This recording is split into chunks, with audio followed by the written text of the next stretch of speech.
विनेश फोगाट के बारे में आज बात करेंगे दोस्तों। विनेश फोगाट जो है वो डिसक्वालीफाइड हो गई हैं पेरिस ओलंपिक 2024 से। डिसक्वालीफाइड होने के पीछे कारण क्या रहा है, क्यों डिसक्वालीफाइड किया गया ओलंपिक एसोसिएशन की तरफ से, उसको बताएंगे।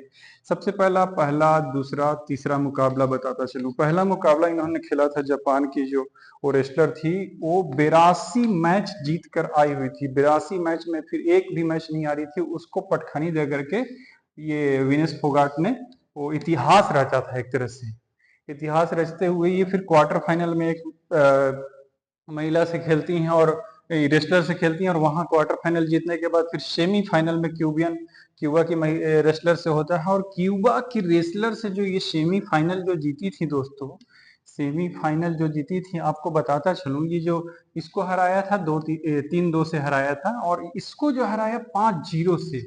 और 5-0 से जब हराया और लास्ट में जब वो लॉक की हुई थी विनेश फोगाट, तो विनेश फोगाट की दरअसल आदत रहती है, वो सेलिब्रेशन ज्यादा नहीं करती है, वो थोड़ा इंटेंस में रहती है, गेम अवेयरनेस या कुछ भी बोल सकते हैं। लेकिन यहाँ पे हम लोग लास्ट का जो 2-3 सेकंड जो बच रहा था, उसमें एक स्माइल दी थी उसने, विनेश फोगाट ने।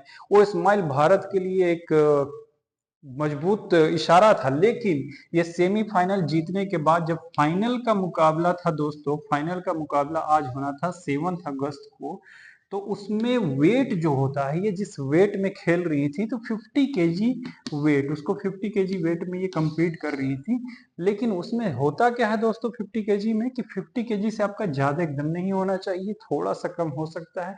ये इंडियन ओलंपिक एसोसिएशन जो होती है, उसने भी कंफर्म कर दिया है इस न्यूज को कि डिस्क्वालीफाइड हो गए। डिस्क्वालीफाइड होने का एक और दिक्कत ये आया कि जिस तरह से क्रिकेट वर्ल्ड कप 19 नवंबर को 2023 में हम लोग हारे थे दोस्तों, उसी तरह से उससे भी बड़ी चीज, बड़ी हार है, क्योंकि यहाँ पे गोल्ड तो पक्का था, और गोल्ड नहीं अगर आज हार भी जाती विनेश फोगाट, तो सिल्वर जो मेडल था वो पक्का था, सिल्वर मेडल आना पक्का था। लेकिन अब सिल्वर नहीं आएगा, तो यहाँ पे सवाल उठता है कि सिल्वर नहीं आएगा तो सिल्वर मिलेगा किसको, गोल्ड मिलेगा किसको, ब्रोंज मिलेगा किसको। तो इस तरह की डिस्क्वालीफाइड जो होती है, हालांकि मैं तो बोलूंगा ये वेस्टर्न मीडिया और वेस्टर्न कंट्रीज, वेस्टर्न कल्चर का जो हिपोक्रेसी है ना, वो हमें ले डूबेगा। भारत जैसे देश का वो जो अनप्रिडिक्टेड विन था, वो ये जो जापान की इसको हराया था, तो पच नहीं रहा था दोस्तों। इस वजह से थोड़ा सा, हालांकि मैं बता दूं कि ये जो ओवरवेट था वो कल मुकाबले से पहले भी था। कल का जो तीनों मुकाबला हुआ तो उससे पहले 1.5 किलो 2 किलो ओवरवेट था, लेकिन मुकाबले के जस्ट पहले वो अपना वेट को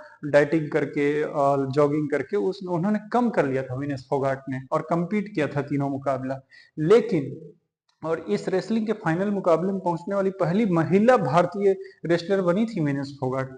अब क्या होगा कि अभी जो वेट जिस वक्त मापा गया, तो उसमें 50 केजी प्लस 100 ग्राम हो गया, यानी 100 ग्राम की ज्यादा वेटेज आई उसमें। तो 100 ग्राम की वजह से हुआ क्या दोस्तों कि इन्हें डिसक्वालीफाइड कर दिया गया। और अब जो गोल्ड मेडल मिलेगा, जिसको मिलना था, यूएस की जो है वो जिसको मिलना था, उसको गोल्ड मेडल तो मिलेगा।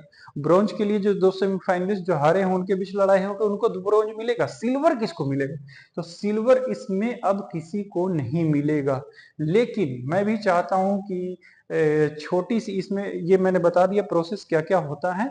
और प्रोसेस के बाद, हालांकि आज सुबह उन्होंने काफी रात रात भर कोशिश करवाए, विनेश फोगाट की टीम ने कोशिश करवाया था कि विनेश फोगाट को वेट के हिसाब से लाया जाए। लेकिन दिक्कत क्या हुआ कि यहाँ पे 100 ग्राम एक्स्ट्रा हो ही गया। लेकिन अभी भी अगर भारतीय प्रशंसक और भारतीय एसोसिएशन चाह रही है कि एक छोटी सी भी खिड़की खुली हुई है कहीं पे, तो जस्ट मैच के पहले इसको किया जाए कि 100 ग्राम का जो भी ओवर वेट आ रहा है उसको अगर हो सकता है, तो मैं तो दुआ करूंगा, प्रार्थना करूंगा उस गॉड से, उस ईश्वर से, उस अल्लाह से कि इस बच्ची को गोल्ड मेडल लाने का, और नहीं तो सिल्वर मेडल लाने का सम्मान हासिल हो, अपने देश को गौरवान्वित करे।